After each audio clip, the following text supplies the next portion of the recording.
علی 7 سال کا ایک ہوشیار اور پیارا بچہ تھا۔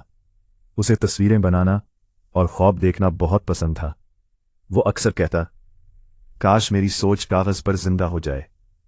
علی کا سب سے اچھا دوست تھا چیکو، ایک ننھا سا شرارتی خرگوش۔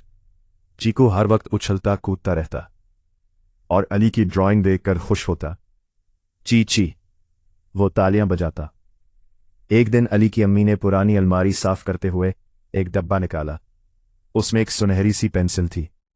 امی نے مسکرا کر کہا، یہ تمہارے نانا کی ہے، کہتے ہیں یہ خاص ہے۔ علی نے پینسل پکڑی۔ اچانک پینسل ہلکی سی چمکی۔ علی نے حیرانی سے کہا، واہ، یہ تو جادو والی لگتی ہے۔ علی نے کاغذ پر ایک تتلی بنائی۔ جیسے ہی اس نے آخری لائن کھینچی، فڑ فڑ تتلی کاغذ سے نکل کر اڑنے لگی۔ علی کی آنکھیں کھل گئیں۔ دیکھو، چکو خوشی سے ناچنے لگا۔ چی چی علی نے سوچا، اگر میں ایک درخت بناؤں۔ اس نے درخت بنایا اور سامنے ایک ہرا بھرا درخت آ گیا۔ پھر اس نے ایک مسکراتا سورج بنایا۔ سورج بھی چمکنے لگا۔ چکو بولا، چی چی جیسے کہہ رہا ہو یہ کمال ہے۔ علی ذرا رک گیا۔ اس نے امی کی بات یاد کی، اچھی سوچ ہمیشہ اچھی چیز لاتی ہے۔ علی نے جادو والی پینسل سے بچوں کو کھیلتے ہوئے بنایا، پھول بنائے اور ایک بڑا دل بنایا جس پر لکھا تھا دوستی۔